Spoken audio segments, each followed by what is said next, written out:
What's up, everybody? Welcome to Kook Strengths and Iconoclasts. I'm your host, Mike Lucht. That was the opening theme for Attack of the Giant Leeches, 1958, 1959. Who gives a shit? Today, we are covering a man who, my God, what a gem in the rough. This is a guy I wanted to cover since I started this show. A fellow by the name of Stanislav Szukalski. Perhaps you've heard of him. There was a, what do you call it? The Netflix documentary about him a few years back, done by his family friend, Leo DiCaprio. We'll get into it. Stanislav Szukalski, artist, visionary, Polish supremacist, creator, and purveyor of Zermatism. What's Zermatism, you ask? My God, you poor, sweet, innocent thing. I'm just going to say off the top of my head right now, at the beginning of the show, Bigfoot sex, essentially, is what this is going to revolve around. Just a quick note before we get started. I just want to quickly air my grievances with the ridiculous amount of horseshit clickbait surrounding my research endeavors on this topic. I'm still somewhat slightly miffed, pardon my salty language, due to the recent discovery of a particular YouTube channel that essentially presents entirely AI-generated material concerning individuals going missing in the wild as being completely true, or at least nowhere does it make any indication whatsoever that it's covering 100% fictional accounts. And nor does it make any indication whatsoever that this is the case. And yet somehow, looking into it with only the most cursory internet searches, I found out it's bullshit. It's all bullshit. I don't know why. I'm surprised. I'm over it. I'm over it. B. Now, I said this was going to be about Bigfoot sex. What this won't be is yet another addition into the annals of that fine and upstanding tradition initiated by the likes of Weekly World News. Maybe it will be. And that's okay. In which individuals have allegedly made claims of sexual relations with Bigfoot, or a Bigfoot-esque creature. Interestingly enough, this tradition is still alive and well, hale and hearty. Some might even say positively glowing, or even fecund, if you choose to use that word in your everyday life. Some fairly recent specific examples include the accounts of one Nancy Hoggart, bitchin' name, I love that last name, don't know why, of Washington State, who claims to have been, and apparently still is, engaged in an ongoing sexual relationship with Bigfoot, which started years ago when she was tending to her marijuana grow. As a last notice, she's currently trying to tie down her hairy wild man and start a family. You know what? I believe her, young. I don't know why, but I do. Then there's the more unfortunate story of one Sierra Munson, really Munson that, of Tullahoma, Tennessee, who claims that in 2023, she was supposedly sexually assaulted by Sasquatch, and that due to her husband suffering from sterility, this hominid sex offender could very well be the reason that she inexplicably ended up in a family way, quote unquote, as some folks were once known to say. Of course, I couldn't really find any follow-up on the eventual fate of this expectant mother or her potential hybrid offspring, nor do I care to. But I will include links in the show notes for your consideration. Oh, and finally, C, the apparent popularity, not to mention just the sheer mind-boggling amount, the abundance of what is predominantly fictional, I assume, Bigfoot erotica is, boy howdy, it is just something else. There's just so much of it. This is where all that misplaced, religiously motivated protest and politically active moral outrage against LGBTQ through Z ought to be centered, but whatever. I'm not really into contemporary politics or religion if I can help it anymore. Now, I feel I should probably also preface this episode with a call to action. We as a species need to cease and desist. Cease and desist? Boy, I'm all tongues today. Don't get near me.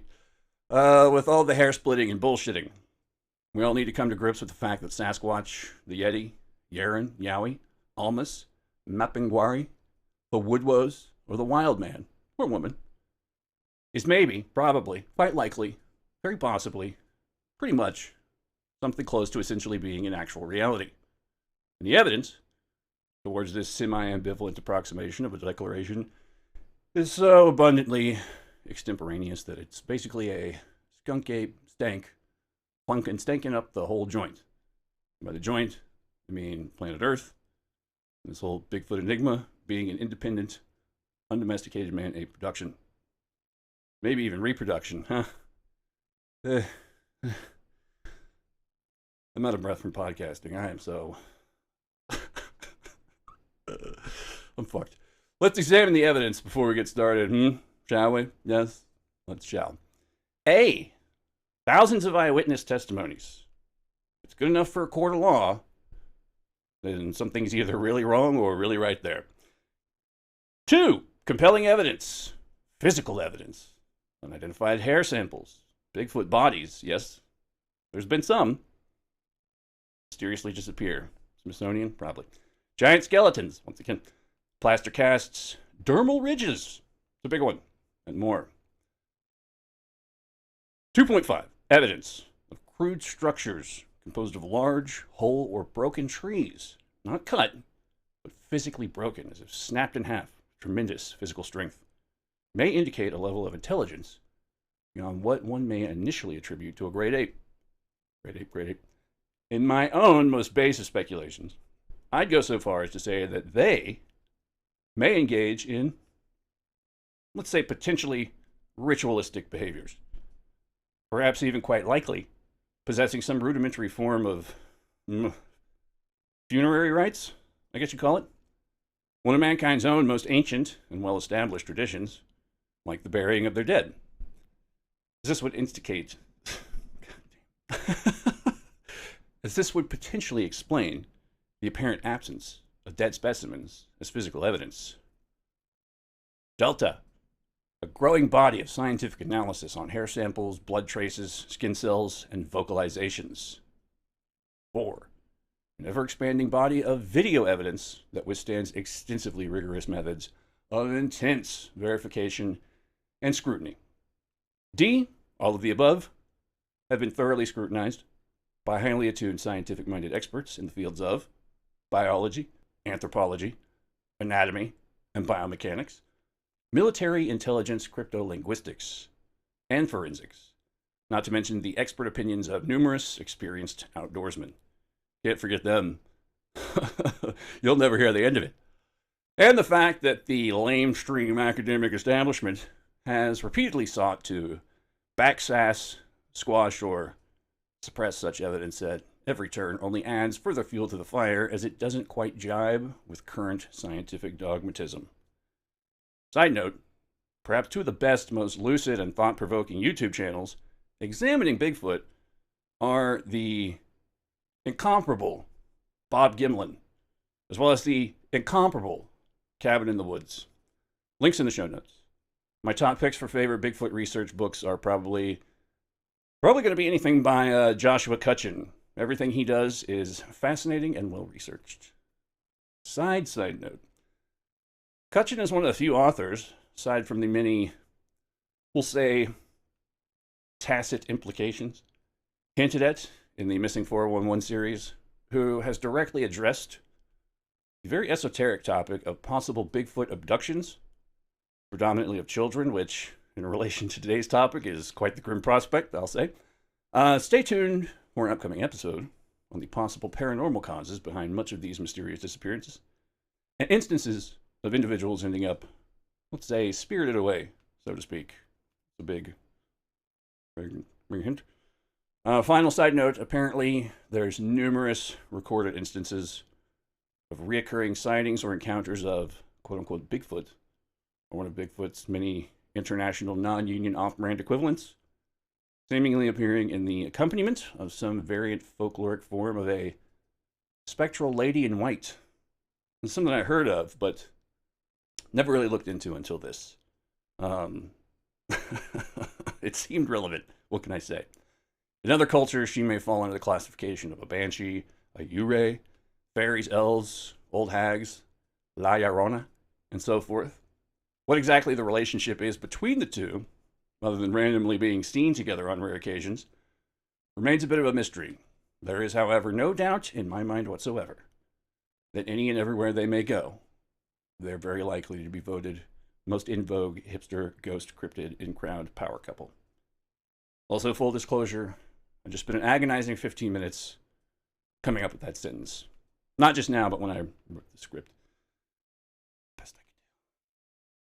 But perhaps, most important of all, though, in my own personal and most humblest, non-hubris laced of opinions, is that all throughout recorded history, what we contemporary, quote-unquote, civilized types, with our modern-day sensibilities, often quite derisively referred to as being simply myth or folklore from various disparate cultures all around the world, with no previous intermingling, each participate in contributing to the global monomyth of ape-like, quote-unquote, wild men to such an integral and unassailing degree as to be equal to and or greater than the presence of other such cross-cultural monomyths like Chaos Kampf, one of my favorites, or the primordial flood. One bit of mythology, which scientific consensus has only quite recently seen fit to begrudgingly give any validation.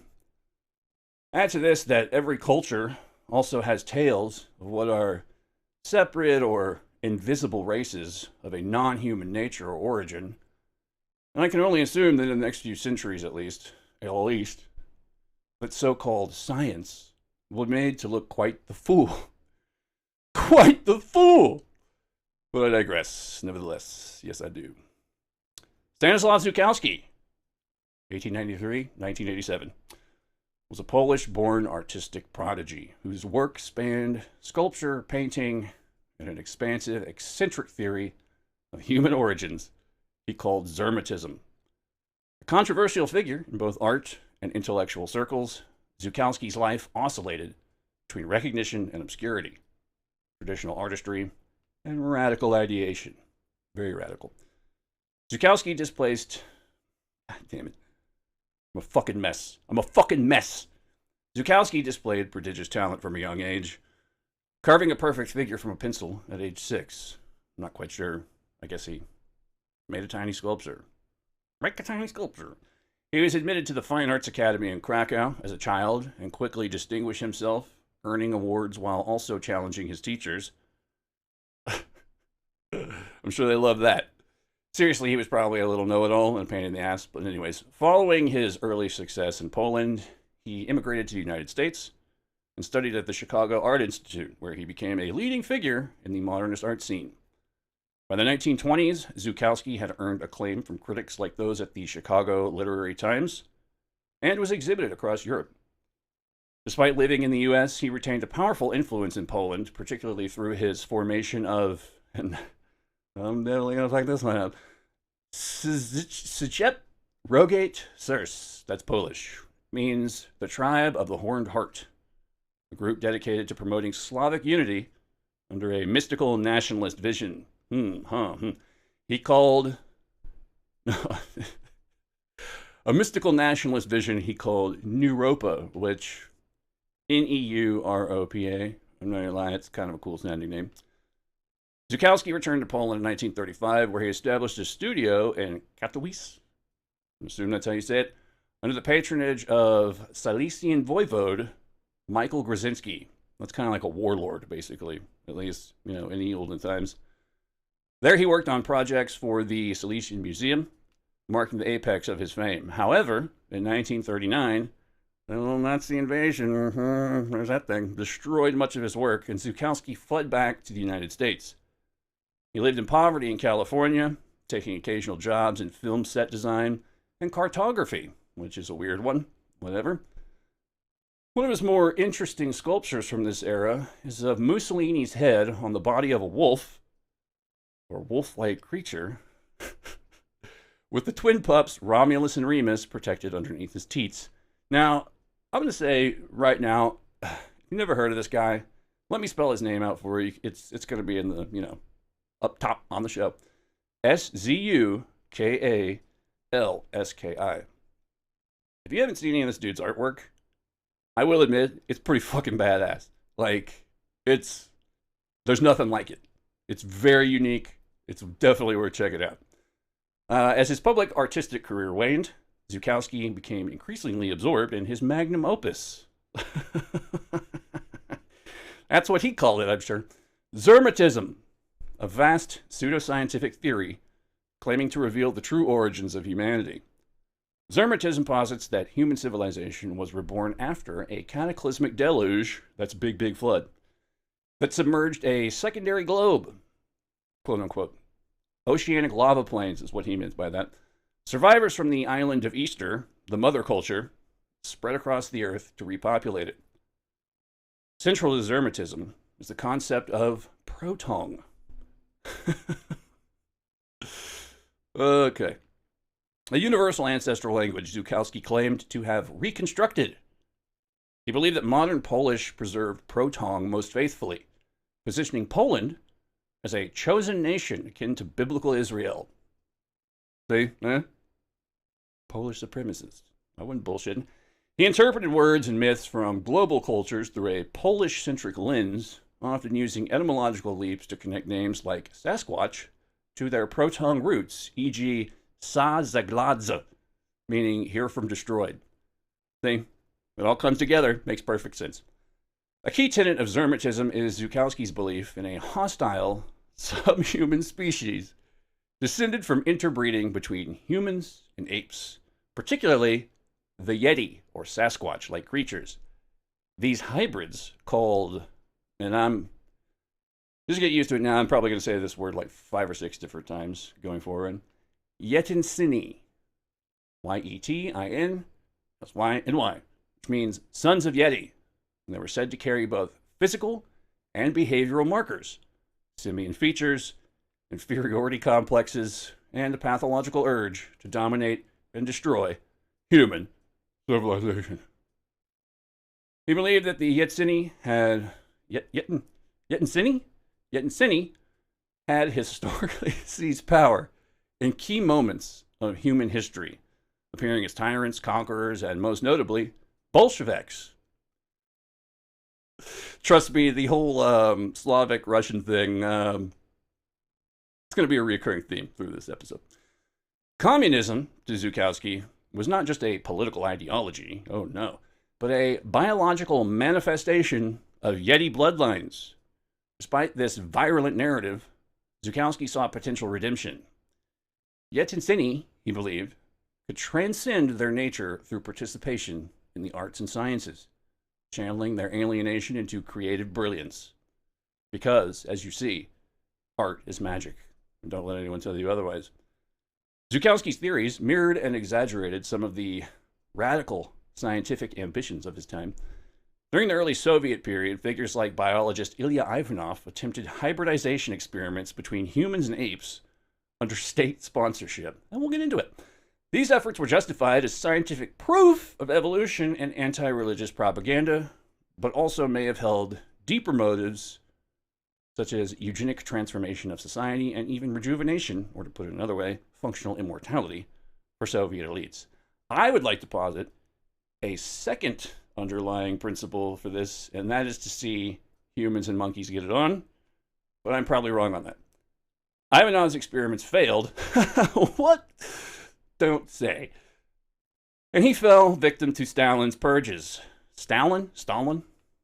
Quit Stalin.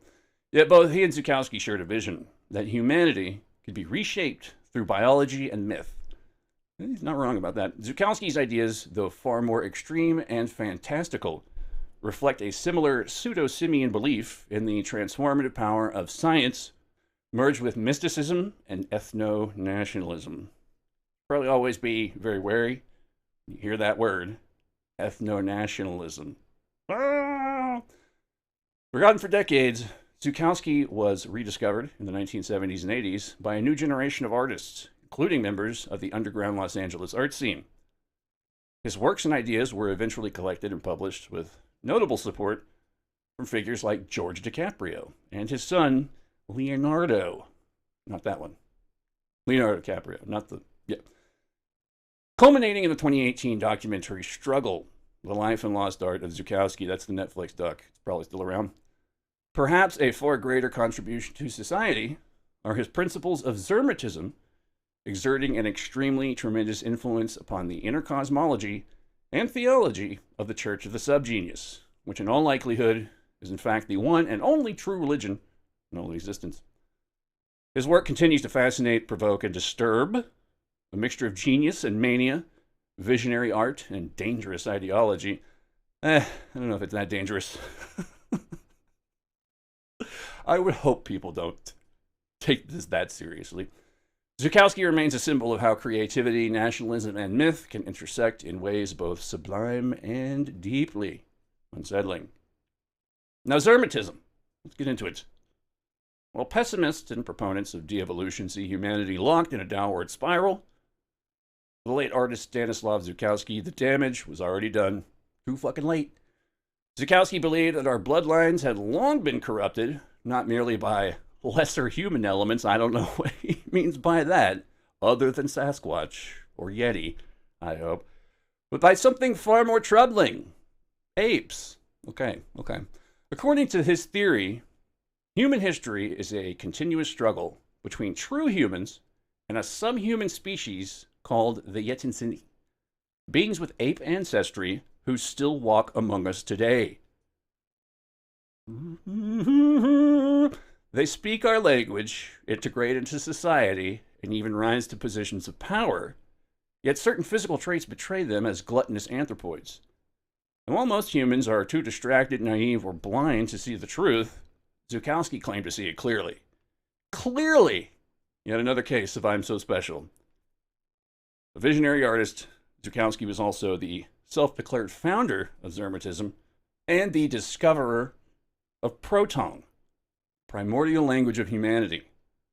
Born in Warta, Poland, he displayed prodigious artistic talent from an early age, holding his first exhibition at just 14. Good on you. He immigrated to the United States with his blacksmith father and eventually settled in Chicago, home to a vibrant Polish community. There he quickly found favor and mingled with cultural figures like Ben Hecht, Carl Sandburg, Sherwood Anderson, and Clarence Darrow. Little known fact, Clarence Darrow is the originator of the popular colloquialism, well, I'll be a monkey's uncle. Might take a history major to get that one. In 1936, it's not that clever. In 1936, Szukalski was invited back to Poland to create national monuments, a crowning moment in his career. The government honored him as Poland's greatest living artist. This triumph was short-lived. World War II erupted and Nazi bombs destroyed his studio, which... that's just gotta suck extra bad. I don't know, all your life's work, fuck, man. I mean, nobody had a good time and whatever, okay. Which also housed Szukalski National Museum. With his life's work in ruins, he returned to the U.S., eventually settling in Southern California. There he shifted his focus from sculpture to linguistics and prehistory. Just like that. Frequenting the public library, he immersed himself in the study of ancient symbols, pictographs, and archaeological imagery. These efforts culminated in the development of Proton, which he described as the original pictographic language shared by all humanity prior to the confusion of tongues at the Tower of Babel. Okay?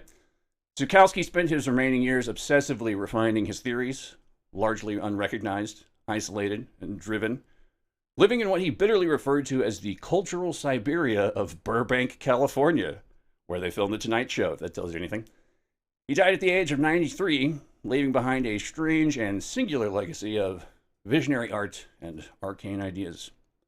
In the final years of his life, Stanislav Szukalski experienced an unexpected resurgence of recognition, thanks to a new generation of underground artists who were the first in decades to acknowledge his, I'm going to put the word genius in quotation marks, but the art, like I said, it's amazing. His major revival came through the efforts of Glenn Bray, an art patron who founded Archives Szukalski. Through this initiative, Bray organized long overdue exhibitions showcasing Szukalski's remarkable body of work, including sculptures, paintings, and drawings, and began publishing selections from his life's magnum opus, the grand theory that Szukalski called Zermatism. One of the most notable publications to emerge from Archives Szukalski was Behold! Exclamation point, exclamation point, exclamation point. The Proton. A partial reprint of Szukalski's 1980 work, Trough Full of Pearls / Behold! 3 exclamation points. The Proton. This eccentric and visually overwhelming book outlines the core principles of Zermatism. It includes a sampling of the more than 40,000 illustrations Szukalski created to support his theories. There's nothing manic about this at all. Perfectly understandable. Central to Szukalski's worldview are the yetinsini, a human hybrid descended from apes, which he portrays in stark contrast to the gentle, endangered gorillas familiar from the works like Gorillas in the Mist by Dian Fossey. Szukalski's vision is far darker and more hostile. In his view, gorillas are not benign cousins of humanity, but syphilitic, greedy, and cowardly brutes whose degenerate traits live on in their hybrid offspring, the yetinsini. According to Szukalski, these beings pose a growing threat to human civilization. I'm sorry. They pose a growing threat to civilization. However, anyone familiar with BJ and the Bear or That Lovable Coco might disagree. Although, there's some later information that may call even the wholesome Coco's reputation into question. We'll get there. He argued that the human race suffers under the weight of what he called the burden of history, the legacy of our hidden interbreeding with apes and or ape-like humanoids. This burden represents an ongoing, often invisible struggle between humans and a-humans, non-humans. The latter are dangerous precisely because they pass unnoticed among us. Quote, because they are born in our own countries and speak our own languages, the a-humans are not recognized. In Poland, they are mistaken for Poles. In England, for Englishmen. In Russia, for Russians. Okay. This is slightly... I don't know. This is slightly less worse than some of the things I hear today about... Never mind. Okay. Moving on. Even physical traits, Szukalski argued, betray this ancestral link. The gargantuan stomachs of gorillas, constantly in need of feeding, were inherited by their descendants. In human society, he claimed this biological trait has been sublimated into insatiable greed, a hunger not for food, but for wealth, power, and control over everything in sight. One can't help but be reminded of the expanded lore of the Wendigo mythos as well. I think they're supposed to sometimes look like monkeys, apes. You just hear me say monkeys and apes interchangeable. I know they're different. But the monkey puns were just too... It's low-hanging fruit, which I guess is kind of also a pun, I guess. I don't know. Moving on. Szukalski believed that humanity's deeply rooted connection to these monstrous hybrids, the yetinsini, is not merely mythological, but historically documented through ancient artifacts found across the globe. One striking example, he claimed, comes from Greek mythology. The satyr, like Pan, often depicted on classical vases, far from being mere symbols of rustic revelry. Szukalski argued that these beings were actually a species of large apes that allegedly sexually assaulted human women. Ish. According to Szukalski, the warped, grotesque features seen in many classical depictions, such as the wart-nosed philosophers and rotund, waddling pygmies of ancient Greece, were not artistic exaggerations, but evidence of hybrid descendants born of violent interbreeding between humans and apes. One particularly striking, if not downright horrifying, old-world artistic rendition still exists in the forms of the Ogo sculptures of the Laocoons of Bali.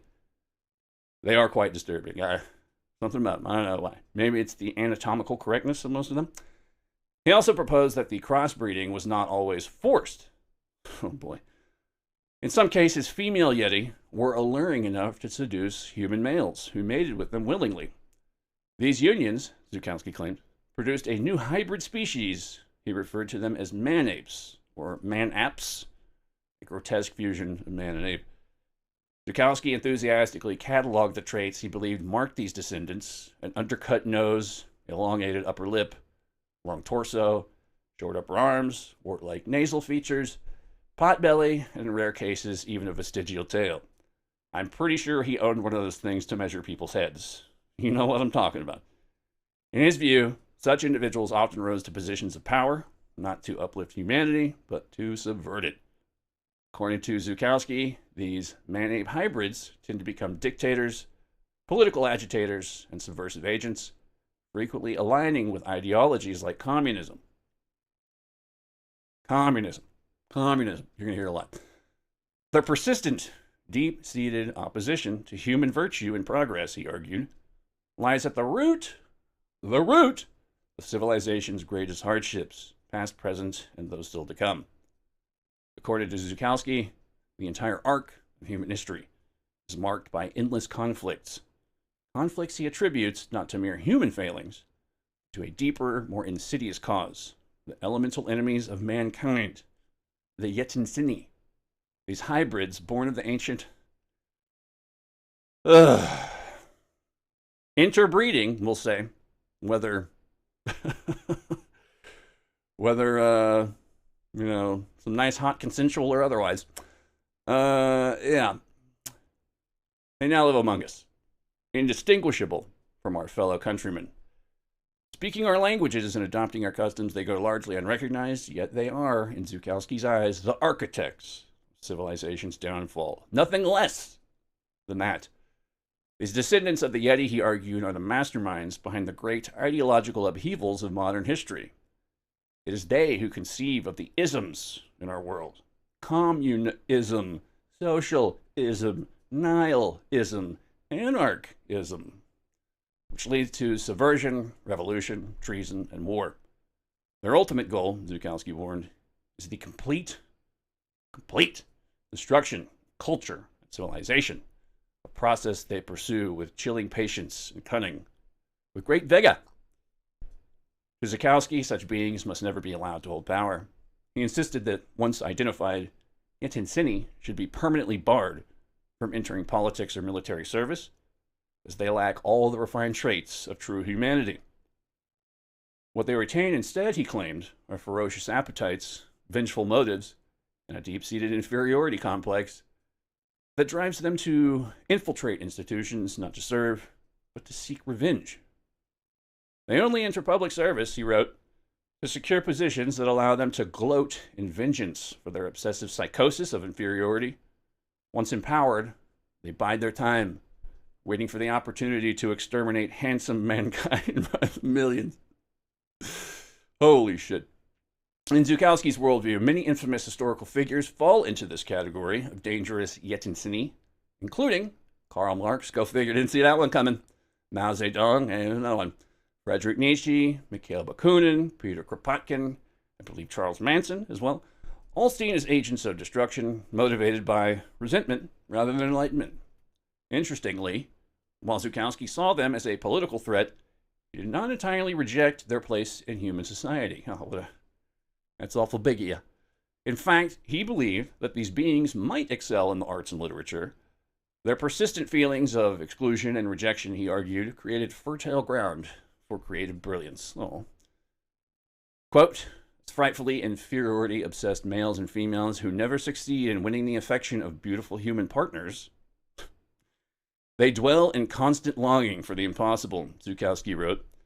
To survive their mental anguish, they cultivate immense patience and imagination, qualities that, when paired with their animal vitality, empower them to create wonders. These are the Nibelungs, the pixies, the fairies of legend, found in every culture. Unquote. Still, he claimed that even their artistic contributions couldn't cleanse their political instincts. Driven by jealousy and social alienation, they inevitably become socialists, and by Szukalski's measure are always on the verge of becoming communists, motivated not by ideology, but by a burning inability to forgive humanity's popularity and beauty. Fucking humanity with your make-out parties. Szukalski extended his theory of Yeti heritage to some of the most notorious figures of modern history. Yep, he believed Charles Manson, the infamous cult leader, blah, blah, blah, we all know who he is. Lieutenant William Cowley, infamous for his role in the My Lai massacre during the Vietnam War. I believe they were both descendants of the yetis. Had anyone consulted Szukalski, he claimed Cowley would have never been allowed near a weapon. Quote, with a facial type like his, Szukalski wrote, he should never have been permitted to handle guns. If only someone up top had the foresight to consult Szukalski. Instead, such individuals, marked by their hybrid traits, should be steered towards science, crafts, or the arts, where their imaginative yet unstable minds can be channeled more safely. But when individuals like Callie and Manson do break free and commit acts of mass violence, Szukalski argued they should be executed immediately without the protections of due process, slippery slope, precarious precipice, because in his view, they are not truly human, but dangerous animals. I mean, Manson, Callie, close. Okay, almost, but in Szukalski's harsh assessment, the Yetinsini are cunning, parasitic, and inherently deceptive. He believed that they thrive by exploiting the generosity and trust of real humans. Quote, the crafty, evil Yetinsini will always take advantage of the trusting human. These conspiring dwarves build vast, parasitic empires on the foundation of some trivial ideology, a mere bait for gullible, kind-hearted mankind. According to Szukalski, this evolutionary pressure compels the howling, chest-beating gorilla within them to fulfill its biological destiny, subversion and domination. This inner drive, he claimed, makes the Yetinsini relentless agents of chaos, who ceaselessly rally the world's outcasts in rebellion against handsome mankind. I feel it's somewhat necessary that I should repeat in here. This man was essentially a Polish supremacist. Just saying. I'll throw that out one more time. Though Szukalski's worldview is uniquely his own, it resonates with the racially charged and metaphysically infused ideologies of the early 20th century. His Yetinsini bear a strong resemblance to the pygmy beastmen envisioned by one Jorg Lanz von Liebenfels, Hitler's fucking guru daddy, and even more so to the undermen described by American eugenicist Lothrop Stoddard, a man whose first name, ironically enough, was rather quickly and vociferously bred out of existence. Like Stoddard, Szukalski identified the threat not in distant racial groups, but within his own society, camouflaged as countrymen. Despite difference in detail, all three, Lanz, Stoddard, or Lothrop, if you will, and Szukalski, feared the same thing: a subhuman, revolutionary class capable of upending the traditional order. You see, history and ideas within it just don't die. This is essentially still around, in a different name, different packaging. We don't learn from history. It's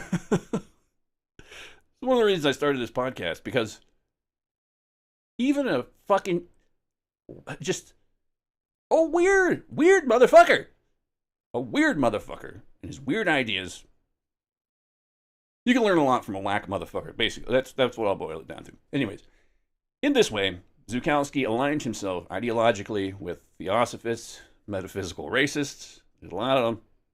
Fucking not going to get into it. And de-evolutionists, united by their rejection of modernity, egalitarianism, and the progressive ideals of science and democracy. His works stand as a complex, disturbing, and deeply eccentric reflection of early 20th century anxieties, filtered through the lens of myth, symbolism, and the all-too-wackadoo fever dreams of his personal obsessions. Now, Szukalski's ideas are obviously buggier than batshit, but nuttier than squirrel turds. But is there some merit to it?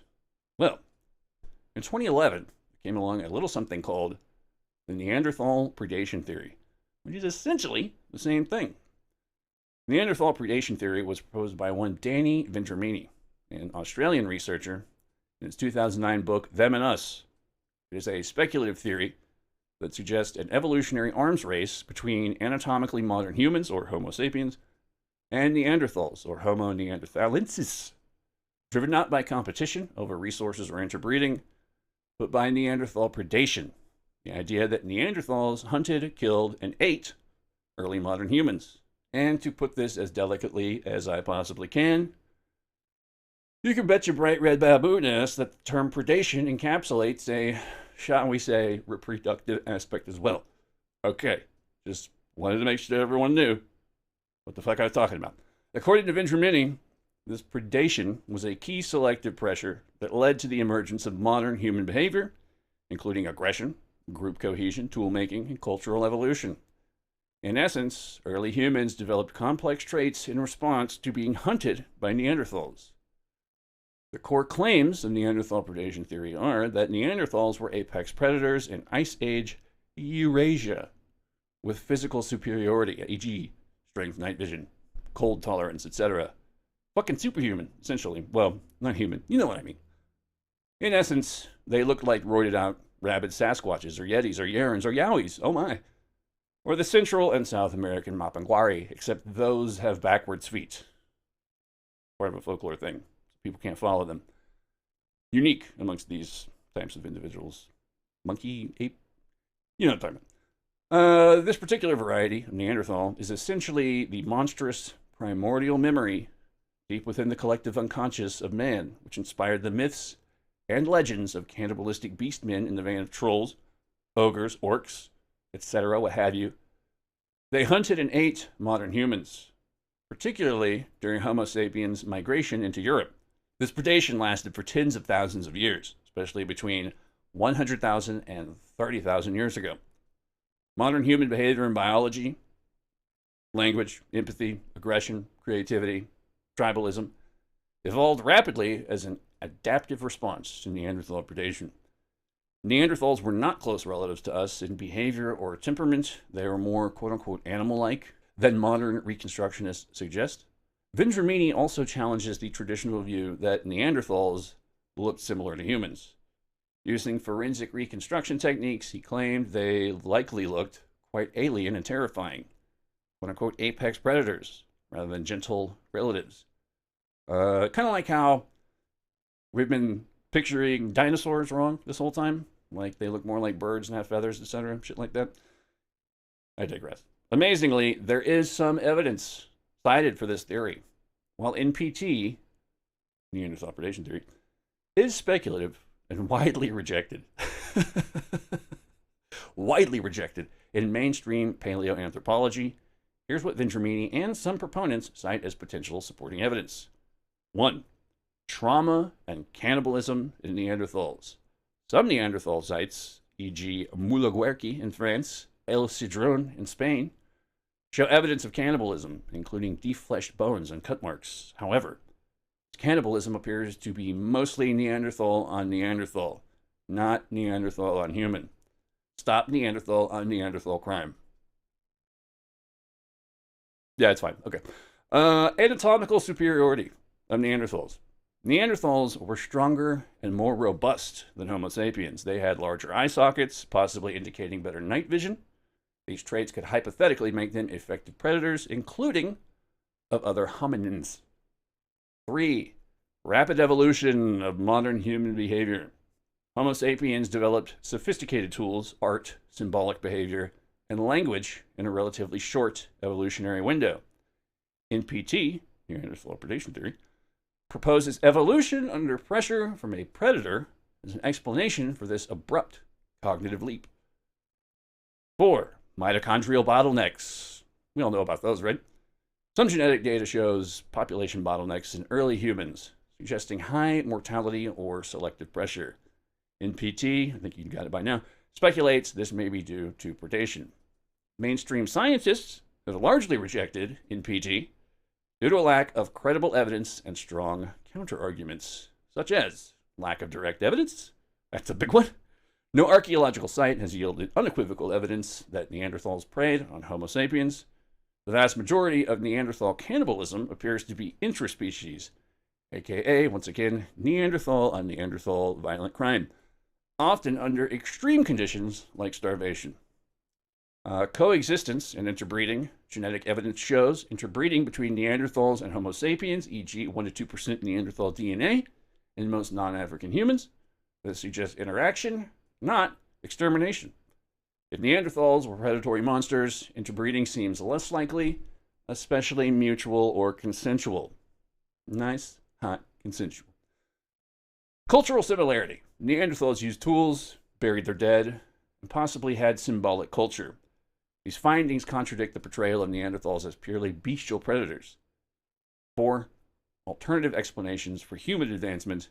The rapid advancement of Homo sapiens can be attributed to other factors such as climate variability and adaptation, demographic changes, social and technological innovation, or intergroup competition and cooperation. And finally, I think, unscientific foundations. Vendramini was not a trained paleoanthropologist, so anything he says, much like anywhere else in the realms of science, you don't have that piece of paper with your name on it, nothing you say makes a fucking bit of difference. So it would seem. Sorry, didn't mean to get snippy just now, real quick. Okay, anyways. His reconstructions of Neanderthals, e.g. terrifying ape-like features, were criticized for being highly speculative and emotionally charged, rather than evidence-based. Although I can't speak for Vendramini himself, some theorists working within the MPT framework have postulated that Sasquatch and other such hairy hominids are in fact potentially surviving Neanderthals. However, Vendramini's defense will also add that science only very recently realized that, once again, we've been picturing dinosaurs all wrong the entire time. The scientific consensus is that NPT is not supported by mainstream paleoanthropology, generally seen as highly speculative and lacking in empirical support. Modern interpretations of Neanderthals emphasize their similarities with humans, complex culture and tool use, shared ancestry and interbreeding, and their eventual extinction is the result of multiple factors, such as climate, competition, assimilation, not predation. It's a good motto to live by. In conclusion, Neanderthal predation theory is a provocative idea that imagines human evolution as a survival story against terrifying, human-hunting Neanderthals. While it's a compelling narrative, especially for a speculative fiction work, the scientific evidence overwhelmingly contradicts its main claims. Neanderthals, far from being monstrous predators, were likely intelligent, adaptable hominins with many similarities to us, and their extinction was probably due to climate pressures, population dynamics, and assimilation, not because they were hunted or wiped out by Homo sapiens, nor because they themselves hunted us. As far as early human beings subjected to sinister pseudo-simian sexcapades, the idea of early human interbreeding with non-human primates is a subject that has been explored in scientific and speculative contexts. However, it's important to note that mainstream science does not support the idea of interbreeding between early humans and non-human primates, e.g. chimpanzees, gorillas, orangutans. Orangutans? Thanks, Louis. In the sense of producing fertile offspring. Donkeys can't, was it a donkey? Jackass, whatever, I'm a jackass. Here's a breakdown of the available evidence, as well as why this concept is largely rejected in paleoanthropology. Genetic evidence. Human and non-human primate divergence. Genetic similarity with chimpanzees. Humans and chimpanzees share around 98 to 99% of their DNA, which is why we are considered to have a common ancestor that lived around 6 to 7 million years ago. However, it doesn't imply that humans interbred with chimpanzees. Rather, it suggests a shared evolutionary lineage. Genetic divergence between the human and chimpanzee lineages happened well before the emergence of anatomically modern humans. Humans and chimpanzees and other great apes, like gorillas and orangutans, are distinct species with different numbers of chromosomes. Humans have 23 pairs of chromosomes, whereas chimpanzees, gorillas, orangutans have 24. Interbreeding between species with such a large chromosomal difference is extremely unlikely to produce fertile offspring. Even if hybridization were possible, such hybrids would almost certainly be sterile, like mules, which are a cross between horses and donkeys, and they're sterile. Genetic studies of human DNA, including mitochondrial DNA and Y chromosome sequencing, have found no traces of genetic material that would indicate interbreeding with a non-human primate. The 1 to 2% Neanderthal DNA present in non-African human populations shows evidence of interbreeding between Homo sapiens and Neanderthals, a closely related human species, but not with non-human primates. In the 19th and early 20th centuries, there were some speculative theories, let's say, that humans might have interbred with chimpanzees or other non-human primates. These ideas were based on misinterpretation of fossils, anatomical similarities between humans and great apes. Some early scientists, like the unfortunately named Louis Leakey, an anthropologist in the early 1930s to 1960s, were initially fascinated by the similarities between human and primate anatomy, but no concrete evidence of hybridization has ever been found. Early geneticists speculated that similarities between species might be a result of past interbreeding, but this idea was eventually debunked. Popular culture and science fiction, such as in works by H.G. Wells and others, and I'm going to do a future episode on H.G. Wells because this guy, whether willingly or unwillingly, may be responsible for much of... I think he was the architect of the New World Order. I could be wrong. Neither here nor there. We're talking about monkey fucking right now. Often entertain the ideas of interbreeding between humans and non-human primates as the way to explore the boundaries of evolutionary theory. However, these are fictional or hypothetical constructs rather than scientifically supported possibilities. The evolutionary lineage of humans and non-human primates diverged around 6 to 7 million years ago, meaning that both species share a common ancestor rather than a history or direct interbreeding. But hey, who knows what type of freaky shit those common ancestors were getting into, you know what I'm saying? Could have been anything going on before that. Humans and non-human primates, such as chimpanzees, gorillas, orangutans, evolved along separate paths after this divergence. Speciation events are supported by both genetic data and fossil evidence. And while there is no evidence of interbreeding with non-human primates, early humans did interbreed with other hominin species, closer relatives, not separate primate species, such as Neanderthals and Denisovans. Neanderthals, as mentioned earlier, Homo sapiens, they interbred with Neanderthals, as evidenced by the presence of Neanderthal DNA in modern human populations. Denisovans are a recently discovered group of archaic humans who interbred with both Neanderthals and modern humans, leaving traces of their DNA in populations, especially in parts of Asia. And the funniest named one of them all, Homo erectus, there's also evidence, genetic evidence, suggesting Homo sapiens may have interbred with Homo erectus, although the details are still debated. The genetic barrier between modern humans and other primates, such as chimpanzees and gorillas, is too large for successful interbreeding, even if genetic similarities between humans and non-human primates are high. Genetic distance is enough to prevent interbreeding. Genetic differences accumulate over millions of years, and this genetic divergence makes it unlikely for viable hybrids to form between Homo sapiens and non-human primates. To date, there is no scientific evidence to suggest that early humans interbred with non-human primates such as chimpanzees, gorillas, and orangutans. The genetic and anatomical barriers between humans and other great apes are too significant for such interbreeding to have occurred. The common ancestor of humans and non-human primates lived millions of years ago. And after that divergence, our evolutionary paths have remained distinct. However, evidence strongly supports interbreeding between Homo sapiens and other hominins, such as the aforementioned Neanderthals, Denisovans, Homo erectus, which played a role in shaping modern human genetics. But then,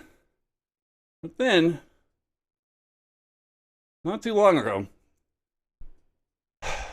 there's Pony the orangutan from Borneo, who was forced into captivity, conditioning, and prostitution. But that is a story so infuriatingly sickening and altogether heartbreaking, I don't really care to go into the details. I'll include a link in the show notes if you're so inclined, you cheeky monkeys. But nevertheless, this particular story only goes to show that, but alas, man was always the real monster all along. That's only the most recently posted news item concerning hot, by which I mean horrific, monkey-loving and man-ape action of an utterly unspeakable nature. Let's look back a little further into the past, however, where undoubtedly the likelihood for even more horrendous and horrible shit is most certain to have occurred. And a warning up top, there's a few bits and pieces in here that are quite glaringly obvious in their racism, with all the subtlety of a kick in the nuts. However, there are some bits and pieces which are not so immediately overt, to the point that I had to ask myself several times during this research, is this racist? To which my internal monologue quickly responded with something akin to, if you even have to ask, then yeah, probably. In fact, some bits and pieces are downright confusing as to just what the particular nature of the often scientific / anthropological / developmental prejudice in question, often on display, even is, due to some of this shit just being so goddamn old-timey. The mind boggled. I just thank my lucky stars that we happen to live in a somewhat, ever so slightly, minutely, more enlightened society. But moving on. Interestingly, or perhaps to be more accurate, quite disturbingly, the seemingly Slavic preoccupation of man-ape relations that plagues the fever dreams of the Soviet fringes, and Szukalski particularly, perhaps some sort of Freudian horror or despotically traumatized psychological fixation upon which I care not to further speculate, but it does somewhat add yet another interesting dimension to Szukalski's strange theories. The connections between Soviet Russia, and an intense interest in hairy hominids goes quite deep. From a quick summarization of the article Secret Soviet Investigations into the Yeti by Odette Chernin in the February 1971 issue of Kossy, the article explores decades of secret Soviet investigations into alleged sightings and encounters with Yeti or Yeti-like creatures. Human-like beings believed by some to still exist in remote Russia and Central Asian regions. These creatures were reportedly seen, captured, and even integrated into human settlements, with claims that they bore children with humans. Soviet interest in Yetis surged in the 1950s, with sightings investigated across areas like the Pamirs, the Caucasus, and Central Asia. A.G. Pronin, a hydrologist, detailed in 1958 sightings of a large, hairy figure in the Pamirs, and noted other unexplained events like a missing boat found upstream. That's a midstream. Professor Gene Kaufman led a more systematic expedition into the Caucasus, collecting over 300 eyewitness accounts and studying unknown hominid-like beings. Dr. Boris Porshnev, a historian, compiled many cases and believed in the existence of a surviving primitive human species. Other historic sightings and incidents involve wild men across Mongolia, Kazakhstan, Tibet, often described as stooped, long-armed, hairy beings, sometimes captured and later dying in captivity. Military and scientific personnel reported unexplained encounters, such as footprints, strange creatures under gunfire, and unidentified bipeds eluding pursuers. The article suggests that these creatures might be primitive hominids, survivors from prehistoric times, hidden in remote regions. While mainstream science remains skeptical, these accounts imply a consistent folklore and some possible physical evidence across Eurasia. The author concludes that a speculative and philosophical idea, Yetis might be nature's safeguard, a hidden reserve of primal life preserved for a time when humanity might destroy itself. Basically, humanity, I won't say 2.0, but Plan B, if you will. However, perhaps the most well-known tale of alleged Yeti-human interaction concerns one Zana of Abkhazia, a female Yeti reportedly captured in the 19th century. She was kept by villagers, bore children with local men, and some of her descendants reportedly still live today. Zana was a mysterious female hominid-like creature who reportedly lived in the 19th century in the Caucasus Mountains, in the remote village of Tskina in the Ochamchir region of Abkhazia, then part of the Russian Empire, and now a disputed region of Georgia. This is from the 70s. I don't know if that's still true. Her story, long preserved through oral tradition and supported by eyewitness accounts from villagers, has fascinated researchers, folklorists, and scientists alike. According to accounts collected by the aforementioned Russian historian and cryptozoologist Dr. Boris Porshnev in the mid-20th century, Zana was captured by a group of local hunters sometimes in the late 1850s or 1860s. She had reportedly been seen for years roaming the forests and foothills, terrifying villagers with her strange animal-like appearance and behavior. When she was finally captured, possibly with the help of traps or by being chased into a ravine, she fought furiously.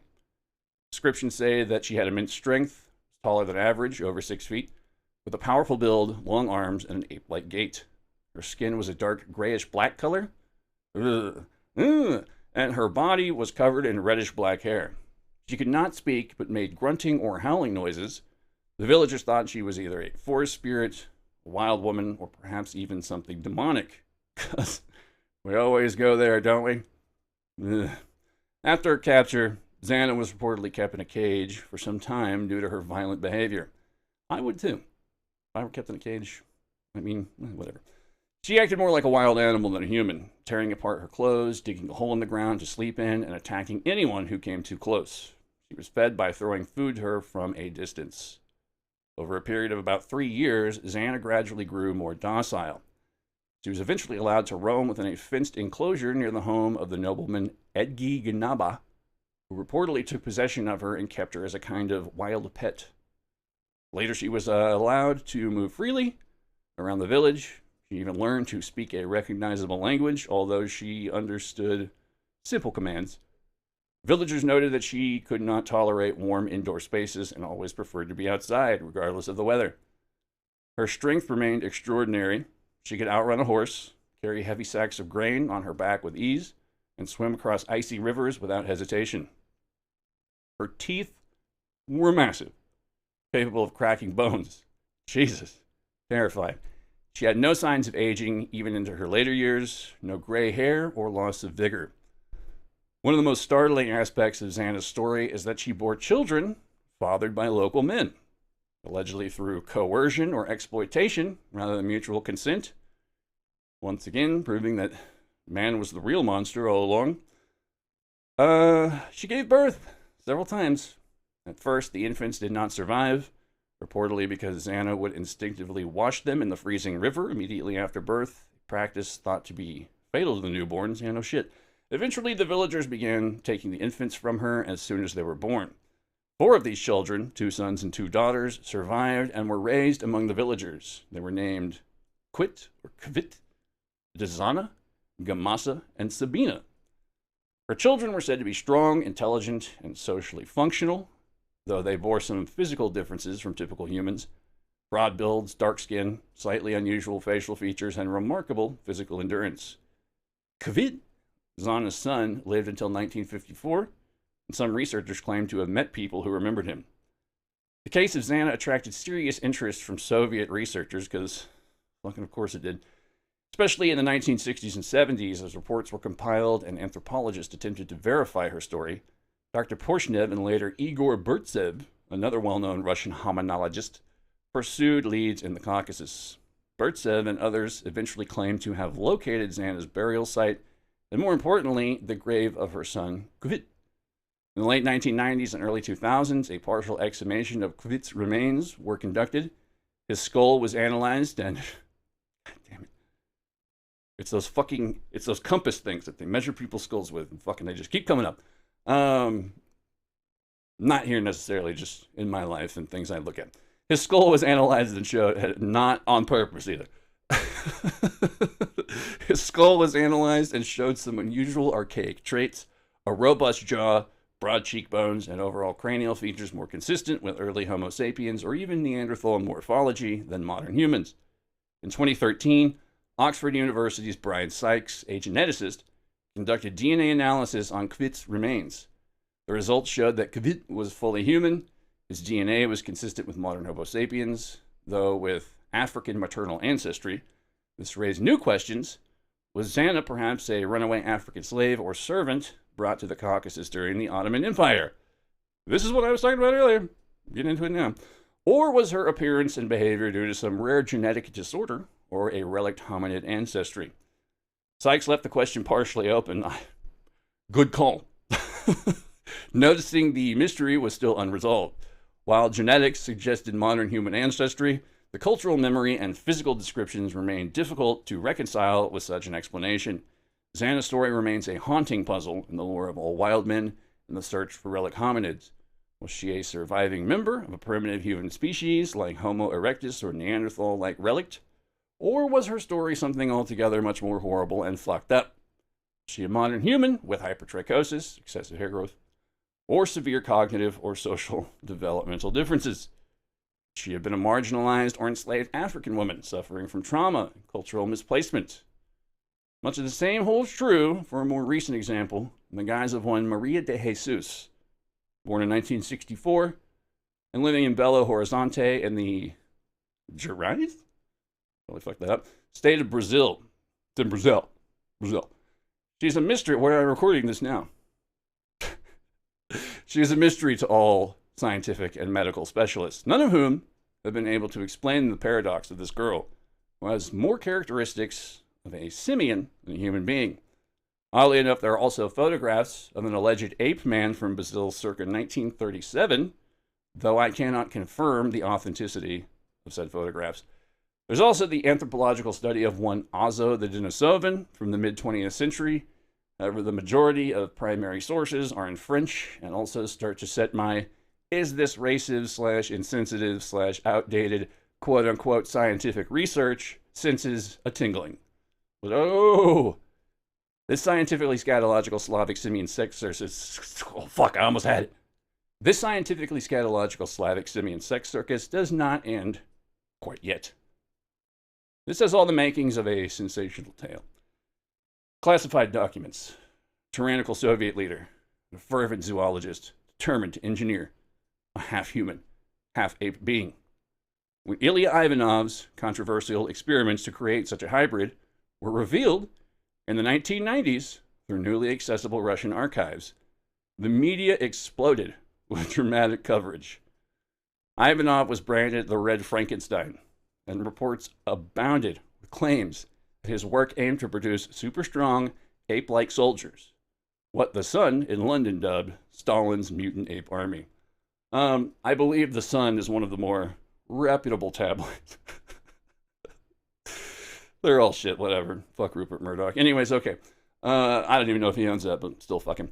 Yet, according to Alexander Etkind, a Cambridge University historian born in the former Soviet Union, Ivanov's efforts in the 1920s were far from covert. At the time, his research made international headlines. But when no ape-human hybrid emerged, public interest waned, and his work faded into obscurity. We want our man-ape! Is that so much to ask? Decades later, scholars pieced the story back together from fragmented letters, journals, and archival materials. Still, one central question remained unanswered. Why did Ivanov pursue this goal?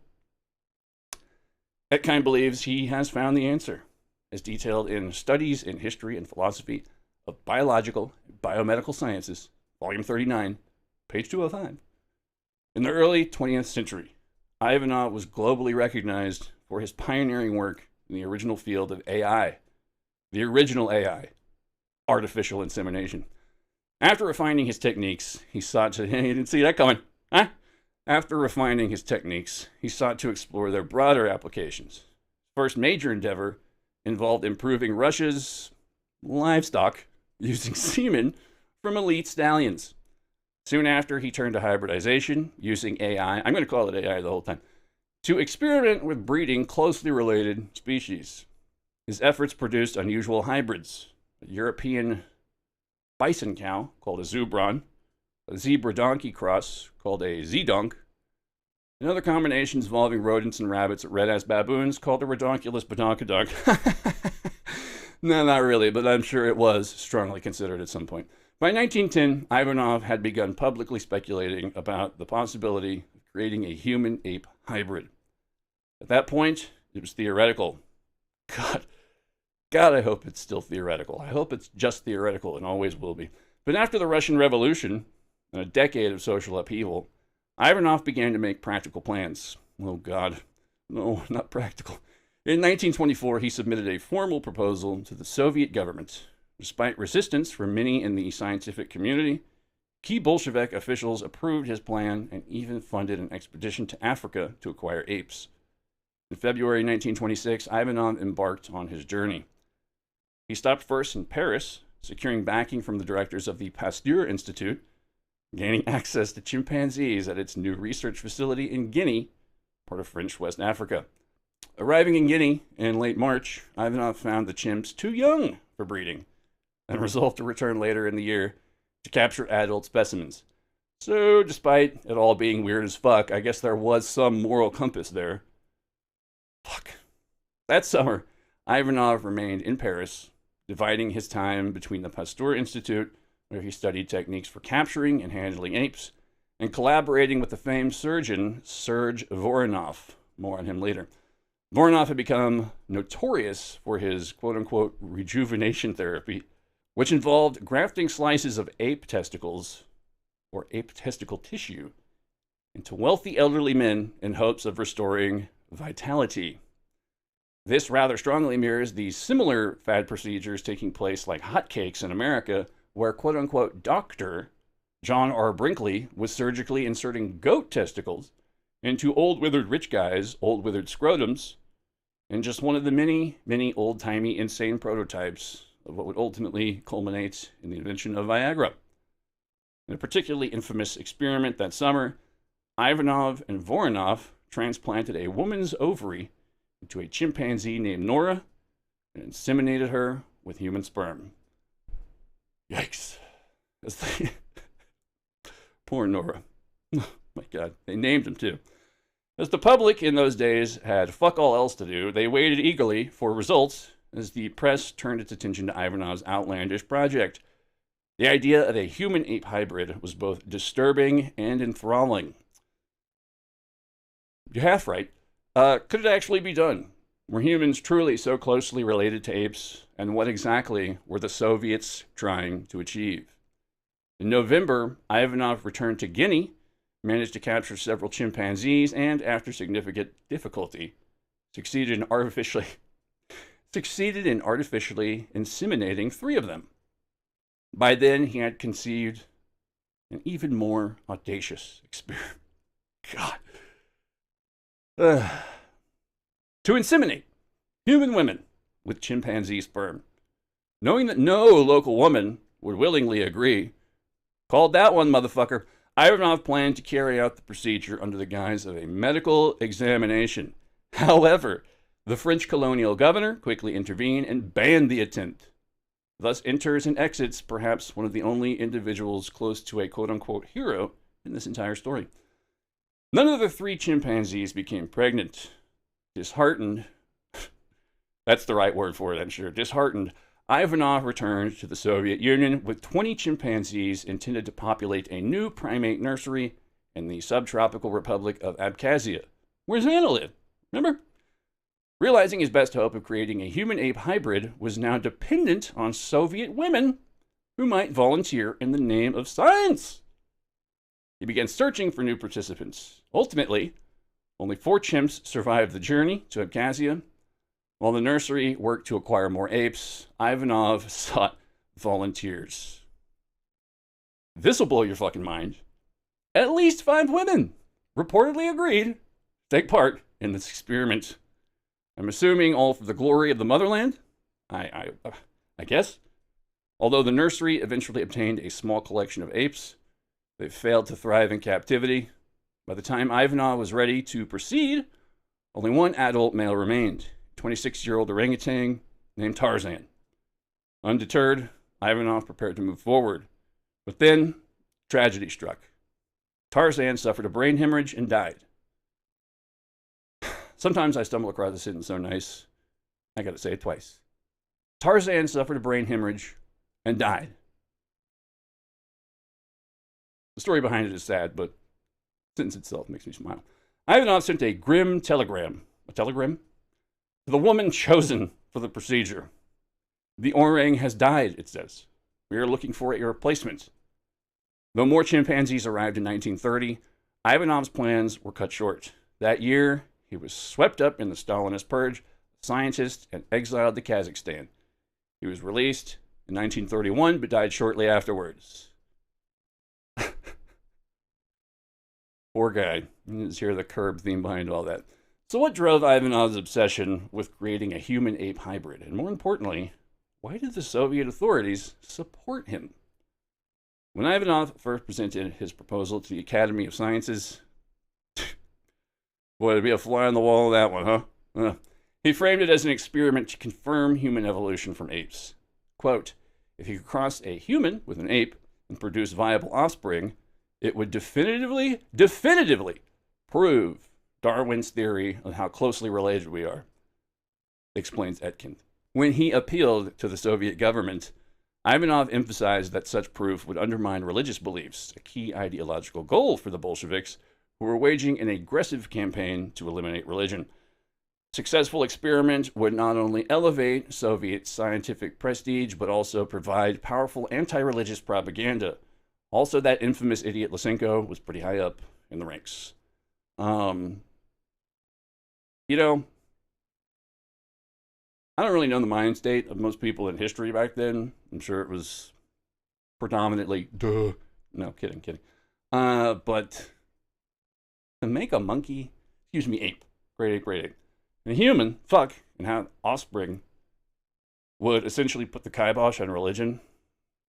I really don't think that would, I don't see that, it's A and then Z, and everything in between is very confusing.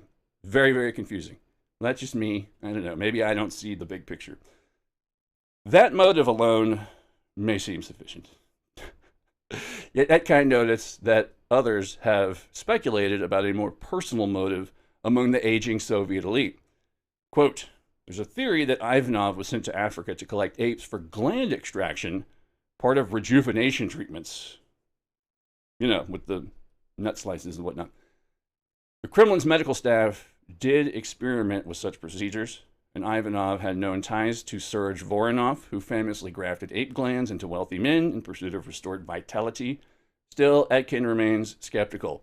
He says, if you were trying to conceal a bizarre rejuvenation scheme, choosing an even more outlandish project that attracted intense attention would be a strange strategy. A third, more ideological explanation lies in the Bolsheviks' broader vision of transforming humanity itself. The Soviet leaders who supported Ivanov were intellectuals who believed that science could help shape a perfect socialist society. Quote, while politicians could nationalize industries and collectivize farms, it was up to scientists to reshape human nature, that kind of explains. The goal was to align people with the ideals of socialism. One approach to this was, quote-unquote, positive eugenics, using artificial insemination, AI, to accelerate the spread of favorable traits, such as cooperative communal spirit, while eliminating traits viewed as harmful, like greed or individualism. Well, talk to Szukalski about that. Quote, many projects aim to alter humanity. Ivanov's was the most extreme, but if it had succeeded, it would have shown that human nature could be radically and creatively changed. I can picture it now, if it had succeeded. I will show them! Oh, it's the fucking classic mad scientist. They called me mad. Well, look at me now. Eat it, everyone. Etkin believes that this transformational ambition was the main reason the Bolsheviks supported the project, and likely what inspired Ivanov as well. Like many others of his time, Ivanov was caught up in the utopian fervor of the Soviet Revolution. Monkey fucking. He had demonstrated that artificial insemination, AI, could alter the natural order, and pushing its boundaries fit perfectly with the spirit of the age. In the end, Etkin concludes, Ivanov was a typical Russian intellectual of his time. His goals and methods now seem shockingly extreme, but in the context, attempting to hybridize humans and apes wasn't necessarily more fantastical than believing in a blissful future in a communal apartment. Yeah, 30 to 50 people sharing one single bathroom. I'd definitely go apeshit, so to speak. Addendum, the following excerpts are more from the article Half Human, Half Ape by the brilliant Fortean and paranormal researcher Paul Stonehill, who also happens to be of Russian descent, just saying, not related. And this is from the equally awesome Fate magazine, April 2004. In 1974, Belgian zoologist Bernard Heuvelmans and Soviet scientist Boris F. Porshnev published a fascinating book titled L'homme de Neanderthal est toujours vivant, I think. This book contains the account of a Russian doctor who escaped from the Soviet concentration camps and in 1952 or 53 met a trusted friend of Hevelman's. The doctor claimed that he was arrested because he refused to obey the orders from his superiors. He was to conduct artificial inseminations of Oriental women. You know this is old. With the sperm of male gorillas. My God. The experiments were conducted in the medical department of the Soviet forced labor camps, because every good forced labor camp has a medical department. The doctor claimed that a race of ape men was actually created. This shit happened. They were extremely strong and covered with fur, worked tirelessly in the salt mines, because fucking, of course, that's where you're going to send them, and grew larger than the humans, but they could not reproduce. Did the Soviets create an ape man in their secret labs? A creature that later escaped to be mistaken in Russia and Eurasia for a quote-unquote snowman or a relict hominid? Then you have the People's Republic of China. Let's not leave them out. They deserve a little shade their way. Why not? British novelist, screenwriter, and director Stephen Gallagher revealed an interesting bit of information during an address given at the Wellcome Institute's symposium of the topic, Do Artists Demonize the New Genetics? On March 23rd, 1995. Gallagher had heard of a doctor in Shenyang, in northeast China, who claimed to have achieved success with the artificial insemination of human sperm to a female chimpanzee, only to have the 3-month-old fetus destroyed by Red Guards who came in and smashed up his laboratory. Jesus. Ugh. Good? I guess. I don't know. Scientists, bit rough. Scientists in China have created embryonic chimeras, hybrid embryos that contain human and rabbit DNA. Weird. On September 7th, 2001, a report in Beijing Youth Daily stated that Professor Chen Jigu in the Experimental Animal Center of Sun Yat-sen University had transferred a skin cell nucleus from a 7-year-old boy into a rabbit's denucleated egg and created an embryo. The aim of this research is to make a real Easter bunny. No, according to the paper, was to use cloning to develop cures for such illnesses as diabetes and Parkinson's disease. Apparently, with the growing numbers of scientists and medical centers engaged in similar experiments in China, such as the Shanghai Second Medical University, there is also a growing debate over the ethics of cross-species reprogramming. You know it's communist when it has a name like the Second Medical Center, or Medical Center 385, Office 368. Anyways, Italy, 1987, Dateline. Very interesting article, headlined, New Breed of Half-Ape, Slave, quote-unquote, Thought Possible. It was published in the May 14th, 1987 issue of the Houston Chronicle. I'm assuming that's Houston, Texas. Seems like something they talk about. Brunetto Chiarelli, Dean of Anthropology at Florence University, claimed that he had knowledge of a secret experiment in which a chimpanzee egg was exposed to human sperm with the result that an apparently viable embryo was created. The experiment was interrupted at the embryo stage because of ethical considerations. Good! Quote, scientific information is numerous but reserved. Maybe at the end of the year, we will have an idea of what has been achieved, Chiarelli said. Apparently, the cell proceeded to divide. It was the beginning of a routine development process that could potentially have resulted in a human-chimpanzee hybrid. Christ. Italy, again, 1990s. Another fascinating document from the declassified Soviet archives confirms that noted endocrinologist Sergei Voronov conducted experiments on great apes in the 1920s. Voronov lived in a special facility in Grimaldi, Italy, a center he established known as the Simian Castle. Fucking supervillain, seriously. This animal preserve could contain 100 animals at a time. Voronov was searching for a formula to enable him to slow down the process of aging. He also conducted experiments to increase male virility and researched organ transplantation. Voronov published a book about sexual cell transplantation from apes to humans.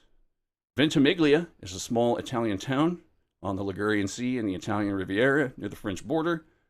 And nearby Grimaldi are grottos in which prehistoric remains have been found. Strange creatures were sighted in this area in the 1990s, resembling the crossbreed of a primitive man and a gorilla. They were naked and stood 2 meters tall, with long hair, human-looking heads, large hypnotic eyes, and wrinkled skin. Did Voronov create chimeric creatures whose descendants wander in the wilderness around the Italian Riviera? Oh, God damn it. There's little available information about the enigmatic Russian surgeon. Did he know of Ivanov in his research? Italian sources state that the Russian scientist tried to quote-unquote graft bodies of animals on human ones. Quick side note, there's also been some speculation that H.G. Wells' novel, The Island of Dr. Moreau, may have in fact been based on an actual individual he knew through the university biology department, I believe at Cambridge? Don't quote me on that. Through his connections there. However, I can neither confirm nor deny this. But once again, speaking on H.G. Wells, sure, he wrote some great books, but he might have been, whatever. We'll get into it down the road. Okay, and let's end here with the United States. That's right in our backyard. According to an article in the October 27, 2003 issue of U.S. News and World Report titled Mixing Species and Crossing a Line? U.S. scientists have placed human neural stem cells into the brains of fetal monkeys to see how well the cells formed brain tissue. The cells thrived and migrated through the brain. The experiment drew little notice at the time, probably because nobody fucking said anything about it. Nell Royce, the author of the article, wrote that today the experiment would spark more debate. You think?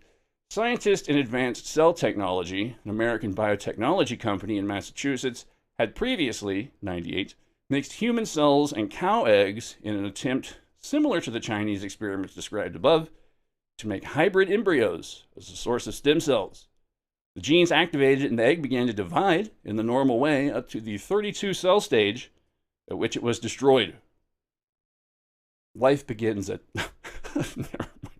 According to a number of American newspapers, those experiments were not successful. Okay, so we're about to reach the end here. I just wanted to let everyone know about the horrors of science that aren't all that long ago and involve monkey fucking.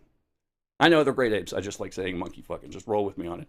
One incredibly strange bit of, say, bonus information I inadvertently came across whilst monkeying around on the internet. See, more like going apeshit. I think I used that one already. Is more, better, accurate.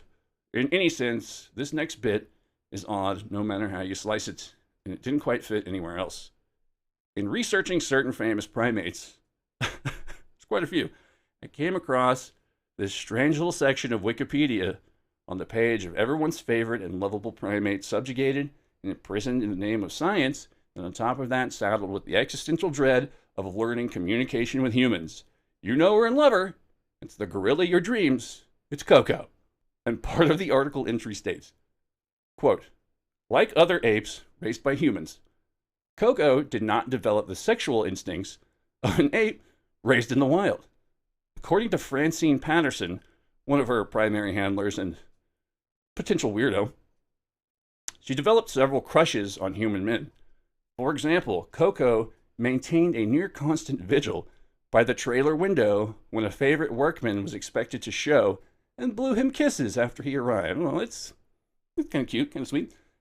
Though Patterson secured male gorillas Michael and Nadume for Coco to mate with, she was not sexually interested in them. As a result, Nadume was caged separately in isolation.